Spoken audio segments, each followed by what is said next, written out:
Kalau terang nongih masalah sholat ya. Terus kalau tak terangno dari awal redaksi ini Nabi, terus kalau terangno hukum fikih. Badhe niku nembe kalau terangno ilmu filosofi ini sholat. Ngendikane Kanjeng Nabi Muhammad sallallahu alaihi wasallam niku teng hadis sahih mutawatir niku as-sholatu khairun maudhu'un fa aktsir aw aqilla. Kula balen malih. As-sholatu khairun maudhu'un fa aktsir aw aqilla. Jadi sholat itu kebaikan yang sudah bawaannya dulu. Jadi sudah bawaannya sholat itu kebaikan. Maudhu itu sesuatu sing asli. Pokoknya sholat itu mesti apike. Sebab niku ngendikane Nabi cek kowe ngekeh-ngekehno jumlahe sholat, cek jumlahe napa sih? Dalam konteks artinya sholat fardu karuan nggih, kaifiyahe karuan, aturane karuan. Terus sholat niku wonten disebut an-naflul mutlak atau sunat mutlaqah. An-naflul mutlak atau sunat mutlaqah itu pantangannya hanya 3, enggak boleh ba'da subuh hatta tatlu asyamsu nggih sampai srengenge napa meletek. Enggak oleh pas waktu zawal. Nggih niku antarane mriki pinten nak zuhur nggih 12:05 menit nggih. Wis pokoke meh zuhur niku mboten angsal. Niku jenenge wektu napa? Zawal. Terus nomor 3 ba'da asar nganti napa? Surupe napa? Srengenge. Larangan 3 salat ini bisa dibatalkan kalau ada sebab yang mukorin. Misalnya bar ngasar kok ana wong mati, berarti kita angsal salat napa? Jenazah. Utawa kowe bar subuh mlebu masjid terus dhewe wudu. Niku ana ulama sing darani tetep salat tahiyat napa? Masjid. Mergo sebabe nggih dukhulul masjid. Jadi hanya ada pantangan niku wau. Niki rungokno tenan nggih. Nah terus yang menjadi kontroversi mulai zaman ulama ngantos sak mangke itu kaifiyah kados traweh. Wis ora usah tersinggung niki ilmu. Teng riwayat-riwayat Bukhari Muslim Nabi nu nak witir itu 9 rakaat. Lam yakut min hunna fi akhirihinna illa wahidan. Di Nabi nate salat witir itu 9 rakaat enggak duduk sama sekali, mau terakhir duduk pas ke-9 terus salam. Nah, sebagian riwayat Nabi memotong sholat itu sholatul laili masna berarti 2 8 terus 1 witir. Ini ngrungokno tenan. Sehingga ketika ada sholat traweh yang 4 rakaat tanpa tasyahud, sebetulnya secara fikih pasti kita sepakat sah. Karena kalau 4 rakaat tanpa tasyahud pertama, kenapa kita katakan sah? Karena Nabi malah pinten songo luwih seru to nggih. Mboten iki karena menjadi kontroversi. Nah, dan tidak satu pun ulama di dunia yang mengatakan tasyahud awal itu wajib. Sampean yakin tasyahud awal wajib napa sunat? Sunat. Artinya khasnya hukum sunat itu gimana? Kalau ditinggalkan tidak batal. Berarti misalnya ono tarawih 4 rakaat berturut-turut, berarti tidak ada masalah karena yang ditinggal artinya tasyahud awal yang kita yakin itu hanya sunat. Tapi dasar ora cocok ya didadekno masalah kan. Dalile apa ya? Dalile ora cocok. Lah sing darani masalah padahal darani tasyahud awal iku sunat. Kowe salat zuhur tasyahud awal sunat atau wajib? Sunat. Nak sunat tuh khas ya, ditinggal batal lho ora? Mboten. Tapi nak sing ra cocok ya batal. Hukum ono cocok ra cocok. Mboten iki kula terangno hukum. Nah, traweh itu yang kontroversi ini teng kitab Majmu' karangan Imam Nawawi. Ya akal-akalane tiang-tiang niku. Kula nganti sakniki kan mboten nate ngimami, tapi nggih tak kandhani imam. Supaya niat ngakali pangeran. Tapi pangeran bakali ya ora kena. Ngeten, ini dawuh Imam Syafi'i. Tarawih itu kalau terakhir kan pinten 3 rakaat ya. Kan 2 rakaat dulu. Lalu pas 2 rakaat itu pas witir, yang witir kok tarawih. Yang terakhir witir 3 rakaat itu 2 rakaat sampean niate witir napa? Witir. Setelah 2 rakaat sampean salam ndak? Salam. Itu menjadi sholat teraneh di dunia. Karena kue muni witir tapi jumlahnya 2. Nah, itu sholat teraneh napa di dunia. Terus sampean muni ngene, mboten Gus maksud kula niku Telu tapi lurus sih. Lah berarti kayak kudu nerangno pangeran, kudu kamu pangeran kayak penjelasan. Gusti ini 2 sementara loh, nanti ada. Karena jika Tuhan tidak kamu kasih penjelasan, akan aneh kan disebut witir, tapi rokaatnya 2. Maka kamu harus niatnya Gusti ini cicilan witir. Nah, sehingga jangan kira engkau 2, tapi ini nanti 3. Nah, itu makanya setiap bilalnya atau matinya kan solu sunnatan rok'ataini minal witri. Jadi diumumkan sholatlah 2 rakaat, tapi yang satu paket dengan cicilan witir. Lah itu lucu. Karena Anda sekali bilang itu witir, berarti Anda bohong kan, nyatanya 2 rakaat. Tapi kritiknya Imam Syafi'i ini kan lucu. Imam Syafi'i yang imam kita tuh mengkritik, itu sholat aneh kalau begitu. Sholat tuh kalau sudah salam itu dianggap sholat mustaqillah, sholat yang mandiri. Nggak bisa sholat kok bertakluk dengan sholat setelahnya. Sholat itu kalau sudah dimulai takbir, diakhiri salam ya selesai dan menjadi sholat yang mandiri. Nggak bisa sholat yang mandiri nih, engkau nasibku ngenteni yang satu itu. Iso sholat nggak selesai yo, selesai. Sebab itu seharusnya witir agak resiko ya 2 rakaat langsung tasahud awal, engkau terus tambah 1 rakaat. Kados mirip maghrib lah, mirip apa? Maghrib. Tapi itu kan masalahnya tidak populer juga. Nah itu. Akhirnya diakali wa shollu sunatan minal witri nggih. Tembriki ono minal witri kan?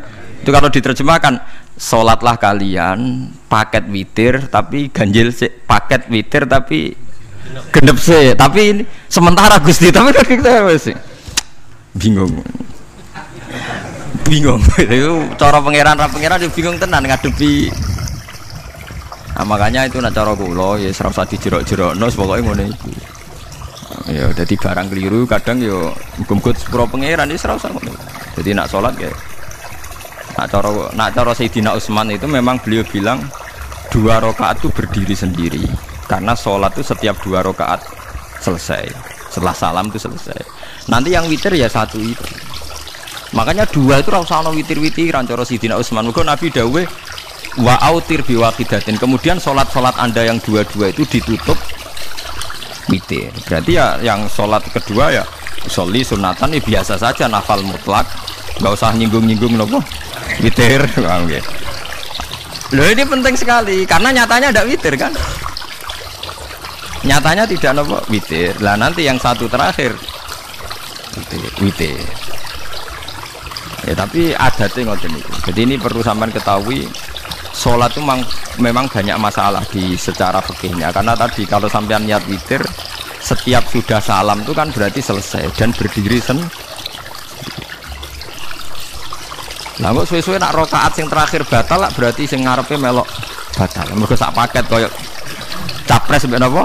Cawapres. Ya ora iso salat kok ono. Nah itu paham ya. Terus niku kefiah-kefiah. Di sampean memang akal-akalan tegene witir pun bener, solu sunnatam minal witri rakaataini. Jadi niku rontok bener ya rontok ngawur. Dadi ngawurnya itu tadi wong salat iku mustaqillah, setelah ditutup salam selesai kok bergantung. Hanya nasib 2 ini kan bergantung setelahnya kan. Mana ada salat kok sudah ditutup berkaitan. Mulane kula niku nak witir ya ora tau tak niati witir. Mun kula ora cocok mbek pengumuman niku ora pati cocok. Dadi kula tapi kan kula makmum. Ora malek dihisab kan cara salah ya. Usolli sunatan anut imam teng ati kula pun sesuai. Nah, ame salah ya malah salah, nak bener ki melok napa? Bener. Tepak-tepakan wonten mawon. Jadi kula niku wong alim fikih tapi paling tersiksa mergo kalah mbek adat, kalah mbek napa? Adat. Tentang adat ora apik. Jare Nabi kono umume wong wis melok umume wong. Nek wong pintu ya melok napa? Pintu. Nah itu ngintikan Imam Syafi'i harusnya punya rasa malu orang yang mengatur sholat sedemikian rupa. Sebenarnya sholat itu niatem salah lah, keliru lah. Wong sholat itu wis apik, ora usah bedal-bedal napa niyah. Lalu dari Imam Syafi'i kowe mlebu masjid niat duha ya untuk tahiyat masjid, niat tahiyat masjid nek nek wektu duha ya untuk duha. Karena wis barang apik, piye-piye tetep apik. Ngono, dadi ora usah ribet-ribet niat ngono bae wong barang apik. Paham ya? Tapi kan sederhana kan sebenarnya kita tidak perlu bulat. Gak perlu apa? Mulet. Paham ya? Terus ini penting. Nah, terus yang ketiga masalah kesunatan jamaah dan tidak. Ini kalau terang juga. Menurut hukum fikih, tahajud itu jelas gak disunatkan jamaah. Witir juga gak disunatkan jamaah. Tapi semua ulama yang bilang tidak disunatkan itu nggak ada yang memfatwakan hak batal kalau berjamaah. Jadi tidak ada yang bilang dikatakan batal kalau jamaah. Cuma tidak disunatkan jamaah. Tapi Rasulullah itu pernah main di salah satu sahabat di waktu duha. Sahabat itu sakit, ingin ngundang Rasulullah, kepengen dalamnya di kenangan nanti tinggi sholat sinten Rasulullah. Ternyata Rasulullah ketika sholat, anak-anak dan istrinya yang sakit tadi ikut jamaah dan Nabi membiarkan. Bahkan Nabi sempat ngatur shop.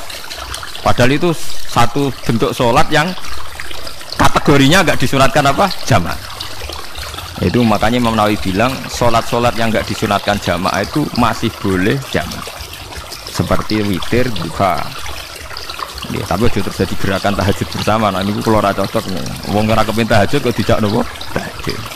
Kula nggih nate dipamiti Gus nek ana tahajud bersama. Cangkem ora usah.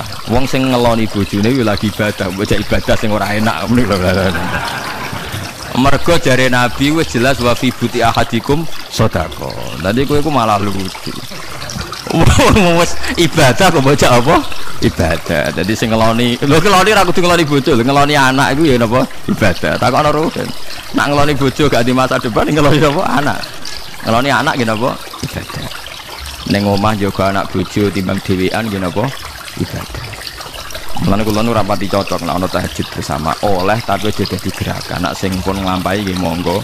Sing umate seneng nggih monggo, itu tetap baik. Tapi baiknya bergantung sejauh mana ini tidak dimasalkan. Sekali dimasalkan tetap tidak napa baik.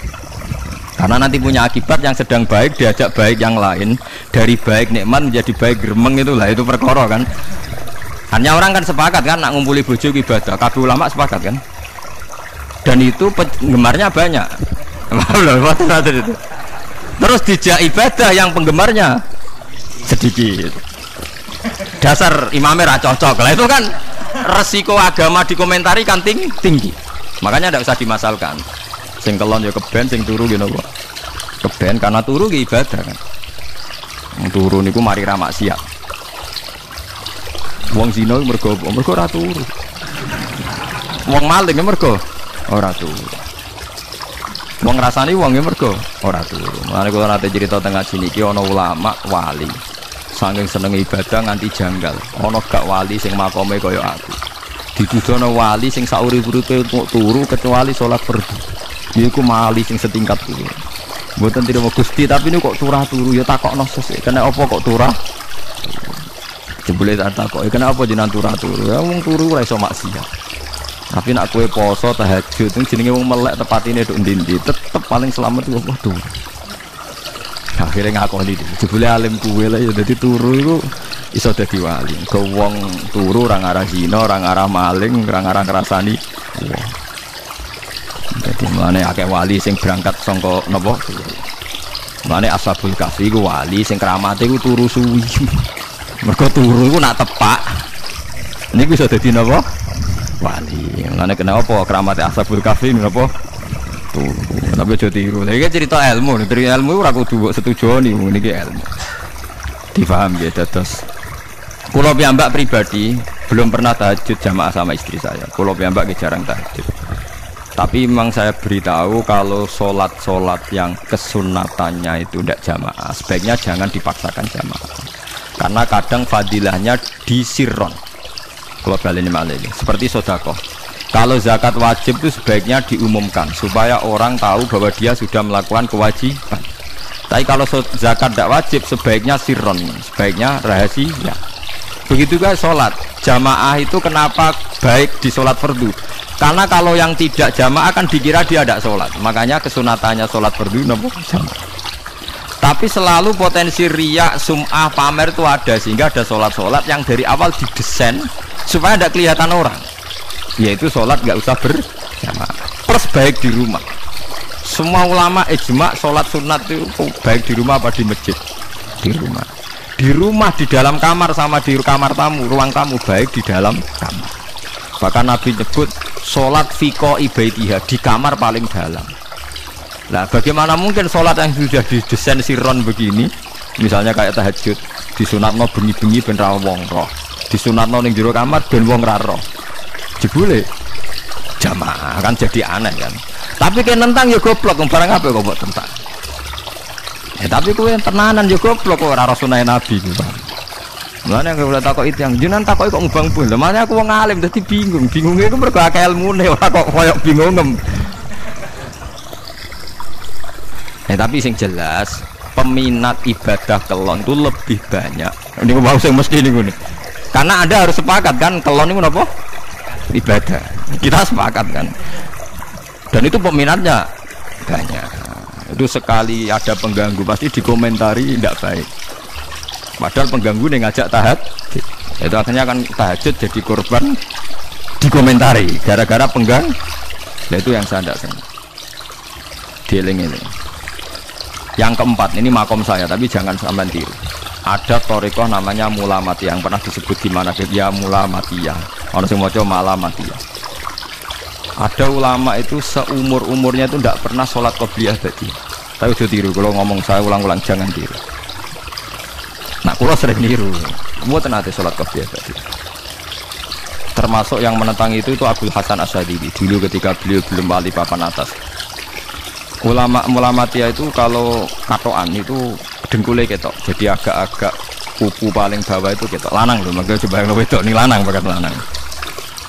Kalau wong wedok kan auratnya semua tubuh. Jadi rodok katokan cekak. Pas Abdul Hasan Asyadili liwat tuh dia ingkar, dia ulama kok katokan cekak atau sholat sunat. Hasan Asyadili yang jadi toreko sama Sadiliyah nih. Itu juga pernah wali anyaran ya. Janggal dia. Dia kan cek wali perfect, wali senang sempurna. Nah, akhirnya ketemu sama ulama itu ternyata jagungan yang antarane langit be bumi.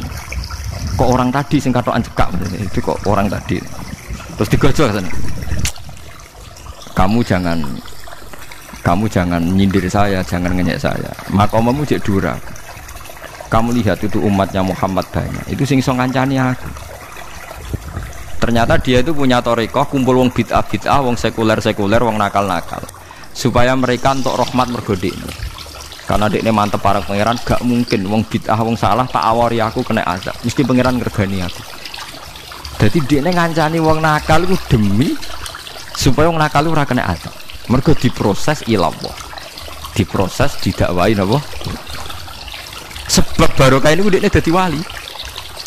Terus adekne salat sunat qobliyah ba'diyah adekne berat. Gak tahu blas alasane.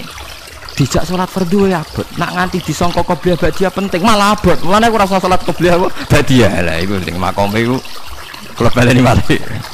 Dijak salat fardhu wae abot. Nak nganti aku qobliyah zuhur 4 rakaat, ba'diyah zuhur 4 rakaat. Atau 2 rakaat, tapi paling afdol kan 4 khusus zuhur lho nggih.